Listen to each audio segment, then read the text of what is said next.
Good morning, ninth class.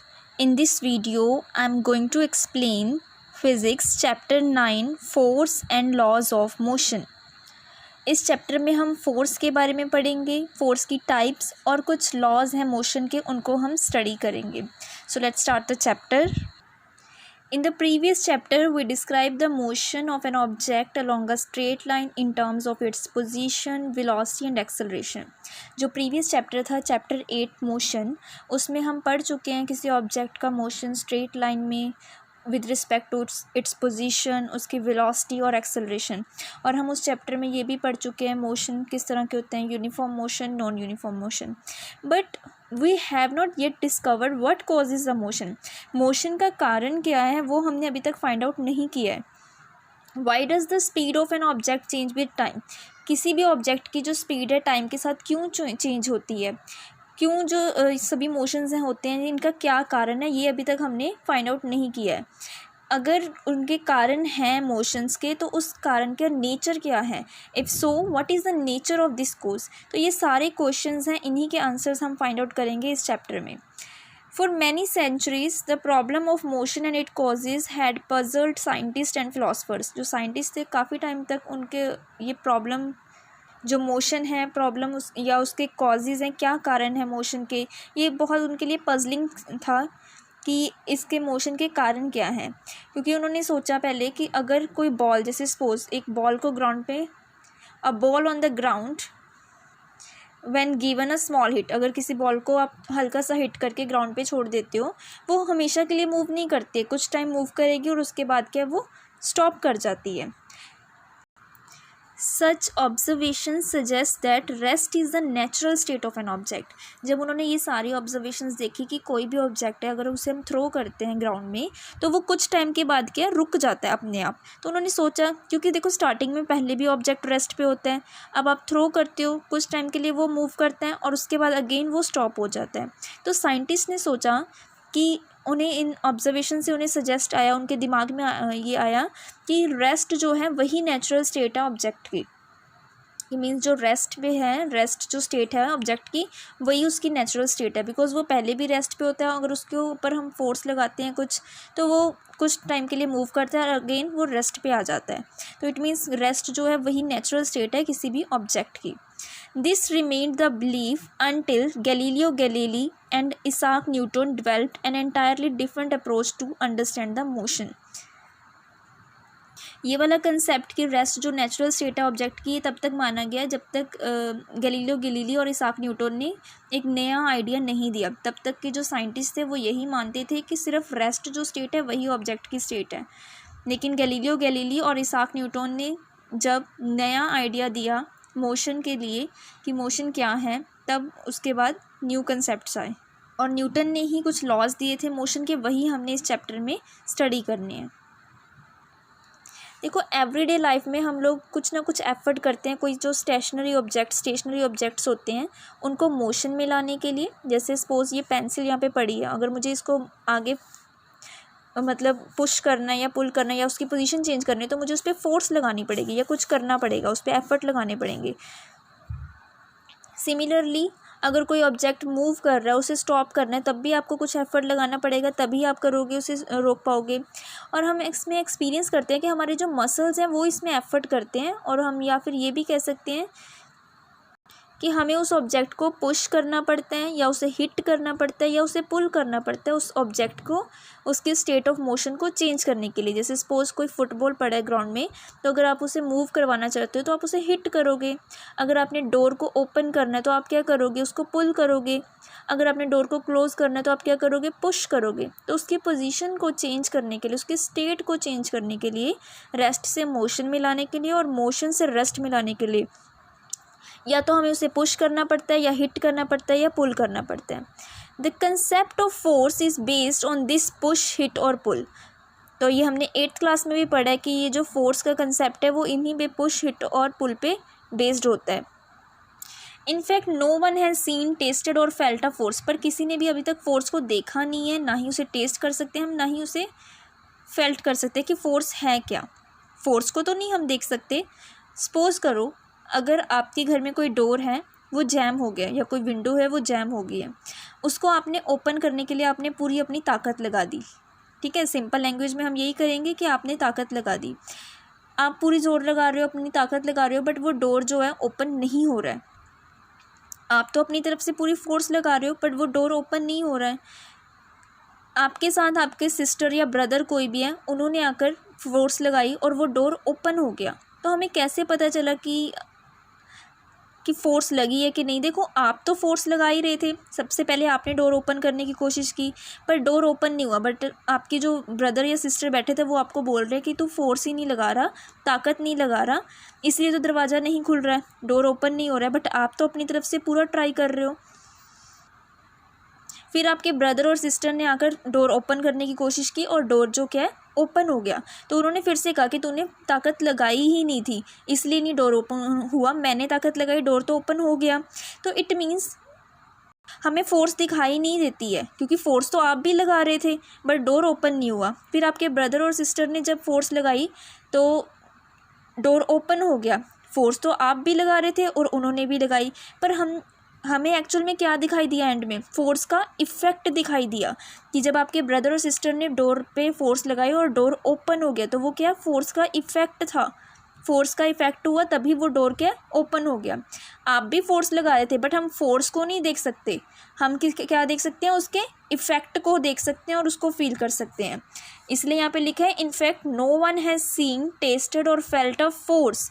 कोई भी इंसान फोर्स को देख या फील नहीं कर सकता। हाउएवर वी ऑलवेज सी और feel the effect of force. उस फोर्स का क्या इफ़ेक्ट होता है, उसी चीज़ को हम ऑब्ज़र्व करते हैं।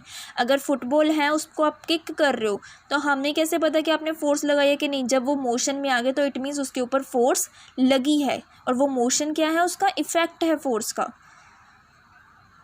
It can be only be explained by describing what happens when a force is applied to an object। कि फोर्स का इफेक्ट होता है वही हमें दिखता है, इसको एक्सप्लेन कर, लेकिन इन्होंने कुछ बताया है। Pushing, heating and pulling of object are all ways of bringing objects in motion. किसी भी ऑब्जेक्ट को पुश करो, हिट करो या पुल करोगे तो वो ऑब्जेक्ट के मोशन में आ जाएगा। They move because we make a force act on them. वो मूव करना शुरू कर देते हैं कोई भी ऑब्जेक्ट, क्यों? क्योंकि अगर हमने उसके ऊपर क्या फोर्स लगाई है। सी फिगर 9.1 देखो, यहाँ पर क्या हो रहा है? वो ये क्या कर रहा है? ट्रॉली को पुश कर रहा है। पुश किया तो उसने क्या पुश कर रहा है, वो फोर्स लगा रहा है। उसका इफेक्ट क्या दिखा हमें कि ये मोशन में आ गया। ठीक है, ट्रॉली मूव करने लगी उसी डायरेक्शन में जिस डायरेक्शन में इसने उसे पुश किया। The drawer is pulled. Drawer को बाहर की तरफ खींचा तो वो बाहर की तरफ आ गया, उसका भी मोशन क्या चेंज होगी, पोजीशन चेंज होगी। सिमिलरली हॉकी स्टिक से ये गर्ल क्या कर रही है? बॉल को हिट कर रही है। पहले रेस्ट पे थी, जब उसने हिट किया तो वो फॉरवर्ड मूव कर गई। यहाँ पर भी हमें फोर्स का इफेक्ट दिखाई दिया, कैसे कि बॉल जो है वो मूव कर गई। तो जो फोर्स होती है वो हमें किस तरह से हम उसको डिस्क्राइब कर सकते हैं कि किस तरह से हमें दिखती है वो? जब भी हम किसी ऑब्जेक्ट को पुश करेंगे, हिट करेंगे, पुल करेंगे, तो उनके जो मोशन में चेंजेस आएंगी उससे हमें पता चलेगा, उसके इफ़ेक्ट से पता चलेगा कि हाँ, उस ऑब्जेक्ट पे फोर्स लगी है। तो हम फोर्स को नहीं देख सकते, उसके इफ़ेक्ट्स को देखते हैं। आपने 8th क्लास में ये भी पढ़ा है कि जो फोर्स है वो क्या क्या कर सकती है, क्या क्या चेंजेस ला सकती है किसी भी ऑब्जेक्ट पर जिस पे भी अप्लाई होगी। उसकी मैग्नीट्यूड ऑफ वेलोसिटी चेंज कर सकती है। मींस अगर कोई ऑब्जेक्ट, सपोज कोई फुटबॉल थी, बहुत तेज़ी से जा रही थी, तो आपने उसको पैर लगा कर रोक दिया और उसके बाद क्या उसके स्लो से हिट या किक कर दिया आपने, तो इट मीन्स आपने क्या किया? फोर्स लगा के उसकी स्पीड को फास्टर से स्लो कर दिया। या फिर कोई ऑब्जेक्ट, कोई बॉल ऑलरेडी मूव कर रही थी, आपने पीछे से आके एक बार और किक कर दिया, तो उसकी स्पीड क्या हो जाएगी? इंक्रीज़ कर जाएगी। इट मीन्स आपने फोर्स की हेल्प से उसकी स्पीड को क्या कर दिया? इंक्रीज़ कर दिया। हॉकी स्टिक से आप क्या कर रहे हो? कोई बॉल इस डायरेक्शन में मूव कर रही थी, आपने किक किया उसको हॉकी स्टिक से, वो बॉल इस डायरेक्शन में मूव करने लगी, तो इट मीन्स फोर्स की हेल्प से आप क्या कर रहे हो? ऑब्जेक्ट की डायरेक्शन भी चेंज कर सकते हो। नेक्स्ट, अगर आपके पास कोई स्प्रिंग है और उसको आप खींचते हो, पहले स्प्रिंग ऐसे था, उसको दोनों साइड से आप खींच रहे हो, आप फोर्स लगा रहे हो, तो उसकी शेप क्या हो जाएगी? चेंज होगी, और उसका साइज़ भी देखो चेंज हो गया। सिमिलरली यहाँ पर स्फेरिकल रबर बॉल है, यहाँ पर एक रबर बॉल है, उसको प्रेस करोगे तो उसकी शेप क्या हो जाएगी? चेंज हो जाएगी। तो इट मीन्स फोर्स की हेल्प से हम क्या क्या कर सकते हैं? किसी भी ऑब्जेक्ट की स्पीड को इंक्रीज़ और डिक्रीज़ कर सकते हैं, उसका साइज़ चेंज कर सकते हैं, उसका शेप चेंज हो सकती है और उसकी डायरेक्शन चेंज हो सकती है। तो ये सारे जो क्या हैं इफ़ेक्ट्स हैं फोर्स के। जब भी किसी बॉडी के ऊपर अप्लाई करोगे फोर्स तो हमें फोर्स नहीं दिखेगी, उसके ये इफ़ेक्ट्स दिखाई देंगे। तो अगर आपसे कोई डेफिनेशन पूछता है फोर्स की तो आप जस्ट उसे पुश और पुल नहीं कहोगे जो आपने 8th क्लास में पढ़ी थी। अब उसकी जो 9th क्लास के अकॉर्डिंग डेफिनेशन चेंज हो जाएगी। वो क्या हो जाएगी, फोर्स क्या एक एक्सटर्नल एजेंट है जो क्या कॉज करता है, change in the state of motion of an object. किसी भी ऑब्जेक्ट का जो स्टेट ऑफ मोशन है उसको चेंज कर देते हैं।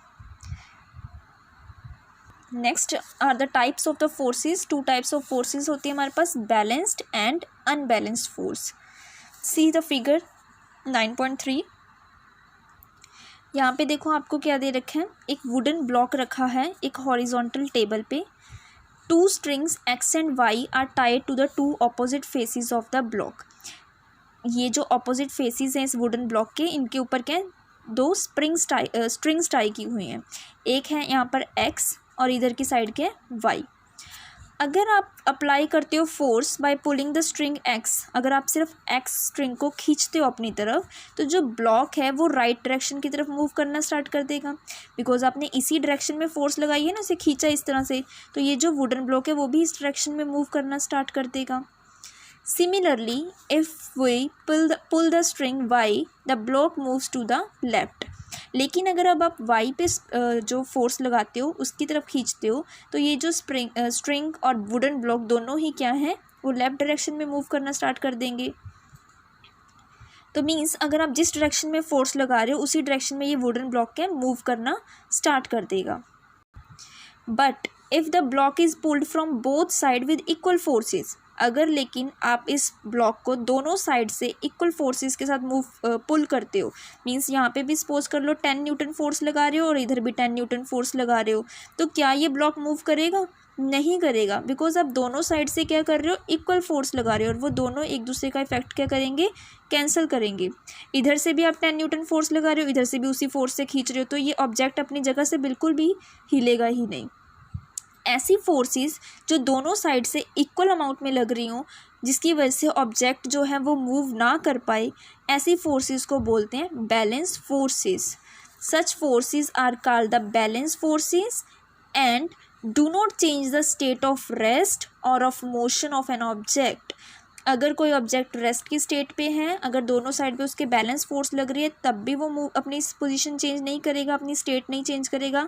अगर ऑलरेडी मोशन में है तो भी अगर दोनों साइड पर बैलेंस फोर्सेस लग रहे हैं तब भी वो जिस स्टेट में है उसी स्टेट में चलता रहेगा। Now let us consider a situation in which 2 opposite forces of different magnitudes pull the block. अब सपोज करो अभी भी ऑपोजिट डायरेक्शन में फोर्सेस लग रही हैं, दोनों साइड से लगा रहे हैं, बट उनका जो मैग्नीट्यूड है वो डिफरेंट है। सपोज करो यहाँ पर मैंने अब 20 न्यूटन फोर्स लगाई है और इस साइड क्या है 10 न्यूटन फोर्स लगाई है। तो जिस तरफ फोर्स ज़्यादा होगी, जिस तरफ मैग्नीट्यूड फोर्स का ज़्यादा होगा, उस साइड पर क्या है वो वुडन ब्लॉक उसी डायरेक्शन में मूव कर जाएगा। अब इस केस में 20 न्यूटन फोर्स ज़्यादा है तो यहाँ पर जो वुडन ब्लॉक है वो इसी डायरेक्शन में मूव करेगा, नॉट इन दिस डायरेक्शन। तो ऐसी फोर्सेस मीन्स दोनों साइड पे फोर्स लग रही हैं, बट यहाँ पर ज़्यादा फोर्स लग रही है और इधर कम लग रही है। ऐसी फोर्सेस को क्या बोलते हैं, अनबैलेंस फोर्सेस। कि दोनों फोर्सेस बैलेंस नहीं है और ये क्या है अनबैलेंस फोर्स लग रही है, और जिस डायरेक्शन में अनबैलेंस फोर्स लगती है उसी डायरेक्शन में क्या है मीन्स जहाँ पर मैग्नीट्यूड ज़्यादा होगा उस डायरेक्शन में वुडन ब्लॉक मूव कर जाएगा। तो इससे हमें यहाँ पे इस एक्टिविटी से पता चला है कि this suggest that an unbalance force acting on an object bring it in motion. क्योंकि पहले दोनों साइड बैलेंस लग रही थी तो वो मोशन नहीं आया ऑब्जेक्ट का, लेकिन जैसे ही अनबैलेंस फोर्स लगी, एक साइड पे ज़्यादा फोर्स लगाई, तो उस डायरेक्शन में ऑब्जेक्ट जो है मूव करना स्टार्ट हो गया, उसका मोशन जो है पोजीशन उसकी चेंज होगी, वो मोशन में आ गया। तो ये 2 तरह की फोर्सेस हैं, 2 टाइप्स हैं फोर्सेस की। कौन कौन सी, balanced and unbalanced force. Remaining chapter I will explain in the next video.